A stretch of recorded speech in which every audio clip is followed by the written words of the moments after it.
Mr. Prime Minister, thank you for having us.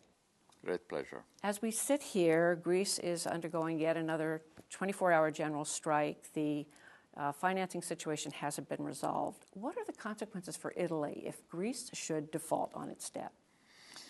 The consequences would have been extremely serious for Italy had a default of Greece happened a few months ago.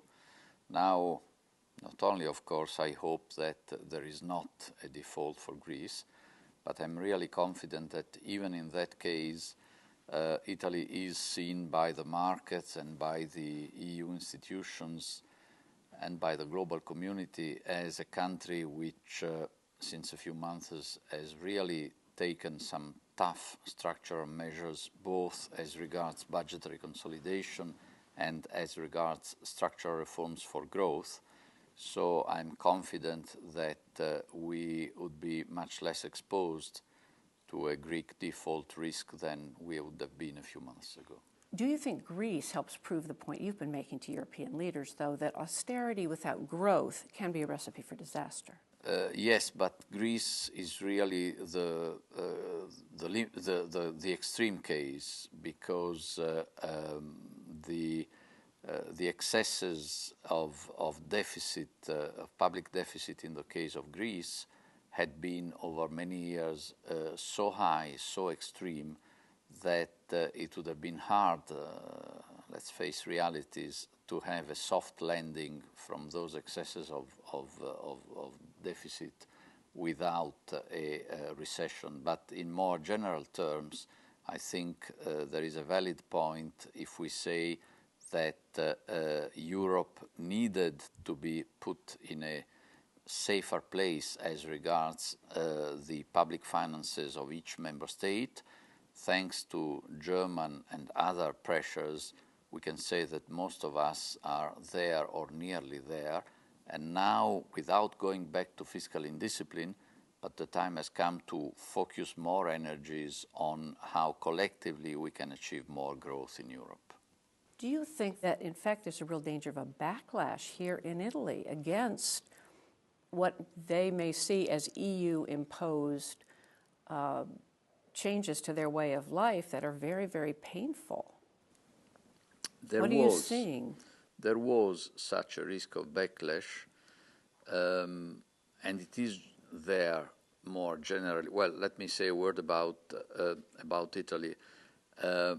I try to avoid that backlash by always presenting the necessary sacrifices that Italians have to go through, not as an imposition from Brussels or Germany or the European Central Bank, but rather as a necessary step that Italians have to undertake, also at the suggestion of Europe, but basically for their own interest, for the interest of ourselves and of future generations of Italians.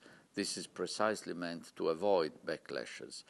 Having said that, in a wider perspective, the Eurozone crisis has indeed brought about quite a bit of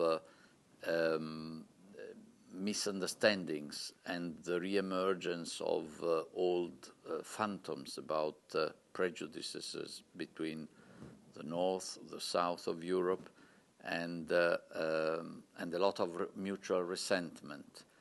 And it is very, very important that we all take this with great attention in order to avoid that something that was meant to be the culminating point of the European construction, namely the single currency, turns out to be, through psychological negative effects, a factor of disintegration of Europe.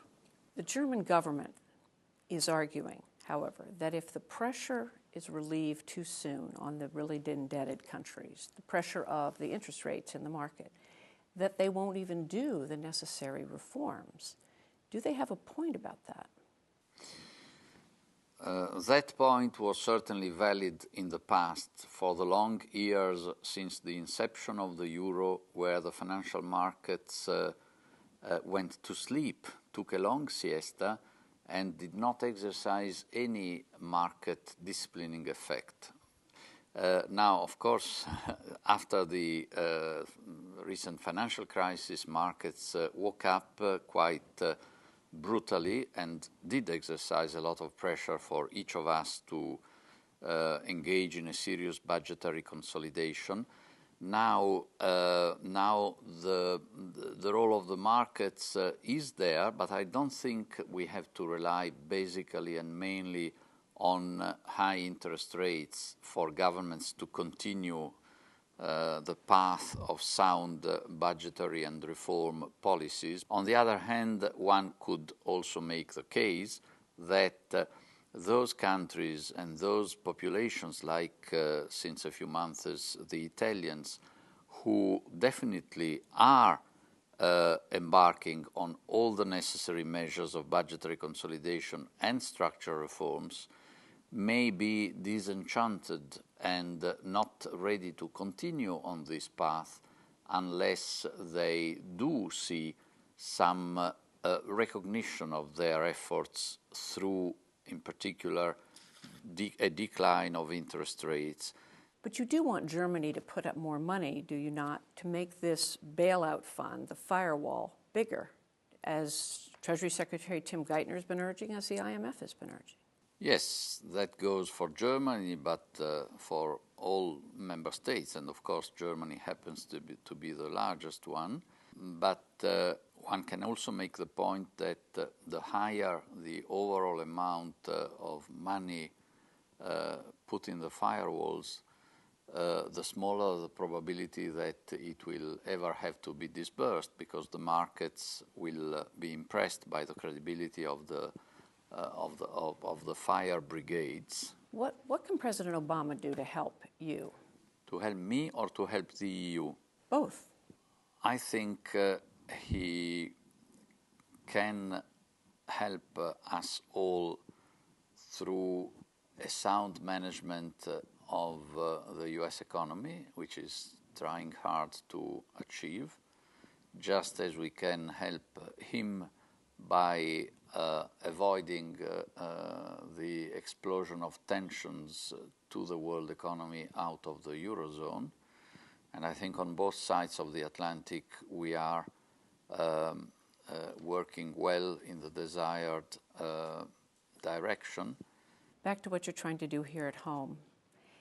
Do you think that by calling for more competition in the economy, as well as budget cuts, you are asking the Italian people to really change their essential character or culture? To some extent, yes. I am fully aware of this. And basically, our mission and my wish is to have the Italian people value more and more some strong qualities they have in their genes and traditions, and that is a strong entrepreneurial spirit and a sense of solidarity in society. But I definitely think that Italy can become a more competitive place only if we introduce in our system much more meritocracy, which means much more competition and accountability in all decision points of corporates as well as the public administration. So you can say what you probably think, that this is a tall order for a government which at most will be in place until the spring of 2013. But we would be happy if we accompany Italy with a gentle pressure towards achieving at least the first mile of this long road. Mr. Prime Minister, thank you so much. Thank you very much.